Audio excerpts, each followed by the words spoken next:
নমস্কার, নমিতা কুকিং ওয়ার্ল্ডে আপনাদের সবাইকে স্বাগত। আজ আমি আপনাদের কাছে শেয়ার করতে চলেছি একটি দারুণ স্বাদের রেসিপি, চালতার রেসিপি। এই দেখুন, টাটকা একদম চালতা নিয়েছি। আজকে চালতার একটি দারুণ রেসিপি বানিয়ে দেখাবো আপনাদের কাছে। এই দেখুন, চালতাটাকে প্রথমে কেটে নেব। কাটাটা দেখুন কেমন সুন্দর করে কাটাটা দেখাবো। দেখুন,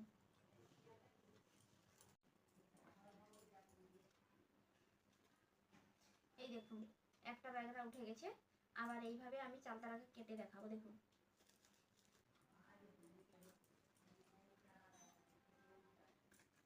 এই দেখুন কত সুন্দর করে 5টা ব্যাগরা বের করে নেবো। দেখুন চালতা, এই দেখুন কত সুন্দর 5টা ব্যাগরা বেরিয়ে গেছে। দেখুন, আর এই যে ভিতরের ফুলটা কত সুন্দর দেখুন দেখতে। এটাকে ফেলে দেবো। এইভাবে আরো এটাকেও কেটে নেবো। এই দেখুন আর একটাও চালতা ব্যাগরা হয়ে গেছে। কত সুন্দর এই যে ফুলটা দেখুন, ভিতরের চালতার ভিতরের ফুলটা দেখতে কত সুন্দর লাগছে। এইটা যদি কেটে যায় তাহলে প্রচুর আঠার মতো জিনিসটা বেরায়। এরপরে আমি চালতাটাকে কেটে নেবো। চালতার এই পাতলা অংশটাকে সাইড থেকে বাদ দিয়ে দেবো। দিয়ে প্রথমে আমি টুকরো টুকরো করে নেব। এইভাবে প্রথমে আমি টুকরো টুকরো করে নেব।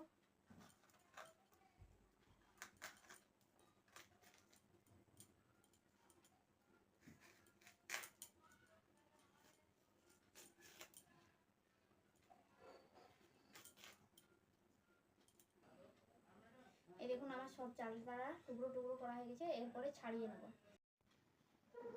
দেখুন এবার চালতাটা ছাড়িয়ে দেখাবো। এই যে ভিতরের একটা সাদা পাতলা অংশ আছে, অনেকে ছাড়ায় না, ছাড়াতে পারে না।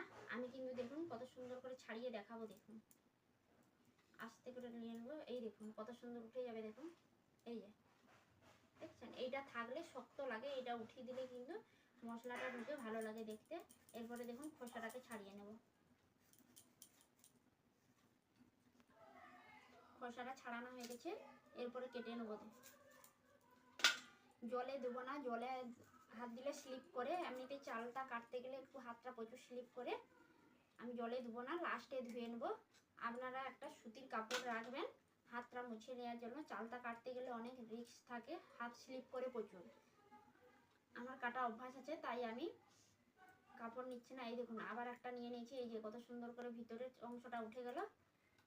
এইভাবে আমি পুরো চালটাকে কেটে নেব।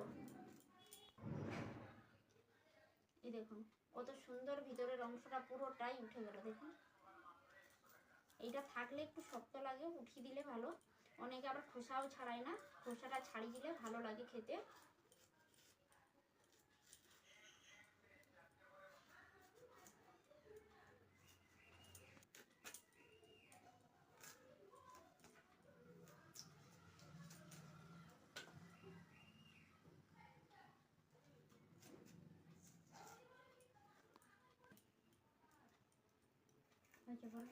এই দেখুন আমার সব চালতাটা কাটা শেষ। এটাকে এবার ভালো করে ধুয়ে নেব।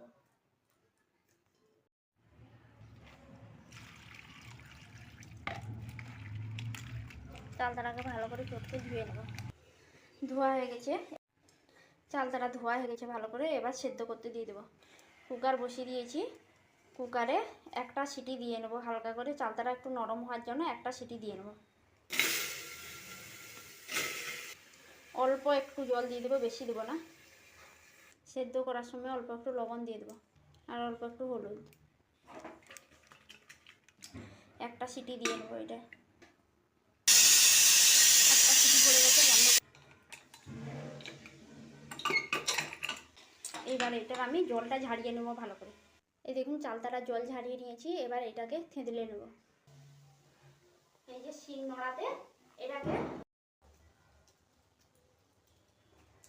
এইভাবে হালকা হালকা করে থেঁতলে নেবো সবটা। দেখুন এখানে সবটা থেঁতলানো হয়ে গেছে। আমি হালকা একটু লবণ দিয়ে মাখিয়ে আধা ঘন্টা মতো রোদে দিয়ে দেবো, গায়ে জলটা শুকনা হওয়ার জন্য। দেখুন প্রচণ্ড রোদ বেরিয়েছে। আমি এইখানে আধা ঘন্টা মতো রোদে দিয়ে দেবো, একটু গায়ের জলটা শুকনা হওয়ার জন্য। আধা ঘন্টা হয়ে গেছে। দেখুন গায়ের জলটা শুকিয়ে গেছে একদম, কত সুন্দর। উঠিয়ে নিয়ে চলে যাব। টক ঝাল মিষ্টি আচার বানানোর জন্য আমি প্রথমে শুকনো কড়াইতে কয়েকটা মশলা ভেজে নেব। কড়াইটা গরম হয়ে গেছে, দিয়ে দিচ্ছি কয়েকটা শুকনো লঙ্কা। লঙ্কাটাকে প্রথমে একটু ভেজে নেব। লঙ্কাটা অনেকটাই ভাজা হয়ে গেছে, এরপরে দিয়ে দেবো ধনিয়া, গোটা ধনিয়া, গোটা জিরে, পানমৌরি, পাঁচফোড়ন। এই সব মশলাকে শুকনো ভেজে গুঁড়ে নেব।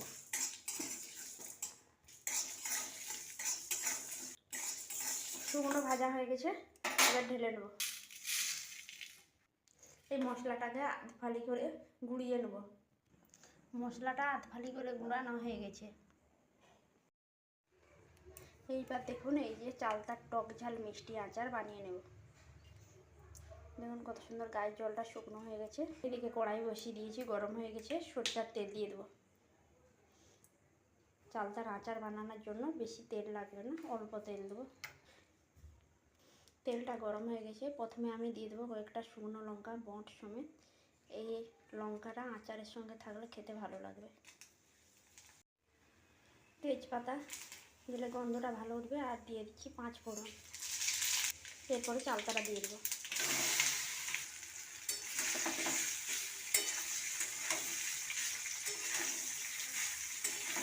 চালতাটা দিয়ে কিছু সময় নাড়িয়ে নেবো চালতাটা তেলে।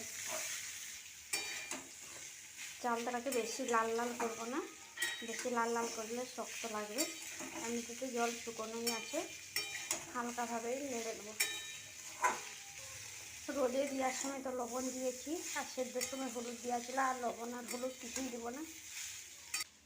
দেখুন চালতাটা নাড়া হয়ে গেছে, এরপরে দিয়ে দেবো। দেখুন ভিনিগার নিয়েছি, ভিনিগার একটু দিয়ে দেবো, অল্প একটু ভিনিগার দিয়ে দেবো। চালতার আচারের জন্য আমি এইখানে আখের গুড় নিয়েছি, আখের গুড়টা এবার দিয়ে দেবো।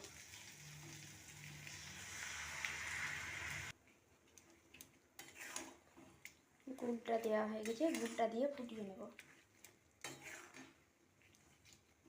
গুড়টা এখন পাতলা জলের মতো হয়ে গেছে। গুড়টা ফুটে ফুটে পাক হয়ে আসলে নামাবো। এখন কিছুক্ষণ ফুটতে লাগবে। আগে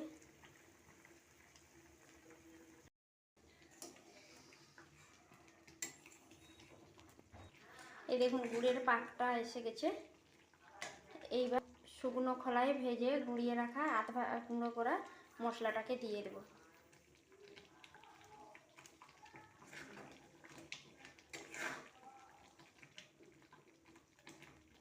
কত সুন্দর কালারটা এসছে দেখুন, আমার তো দেখেই যেন জিভে জল আসছে। এবার বন্ধ করে দেব। বন্ধ করে দিয়েছি। এবার ঢাকা দিয়ে কিছু সময় রেখে দেবো। মশলাটা দিয়েছি, ঢাকা দিয়ে রেখে দেবো। ঠান্ডা হয়ে গেলে এই যে কাঁচের জার নিয়েছি, কাঁচের জারে ভরে রেখে দেবো।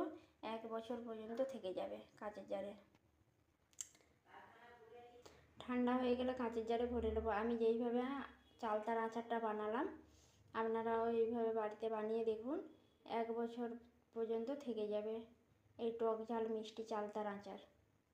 আচারটা ঠান্ডা হয়ে গেছে, এরপরে এই কাঁচের জারে ভরে নেবো আচারটাকে। ঠান্ডা হয়ে গেছে, আচারটা এবার জারে ভরে দেবো।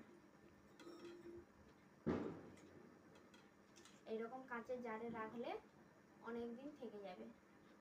মাঝে মাঝে একবার করে রোদে দিয়ে দিতে হবে। আচারটা দেখুন কত সুন্দর হয়েছে দেখতে। এই দেখুন সব আচারটা ভরা হয়ে গেছে। তো আবারও বলছি, এইরকম নিত্য নতুন ভিডিও দেখার জন্য পাশে থাকুন। আর পাশে থেকে অবশ্যই লাইক, কমেন্ট, শেয়ার, সাবস্ক্রাইব করতে ভুলবেন না। আর আমার যদি এই ভিডিওটি ভালো লেগে থাকে, এইভাবে বাড়িতে বানিয়ে দেখুন, খেতে ভালো লাগবে। আর অনেক দিন আচারটা থেকেও যাবে।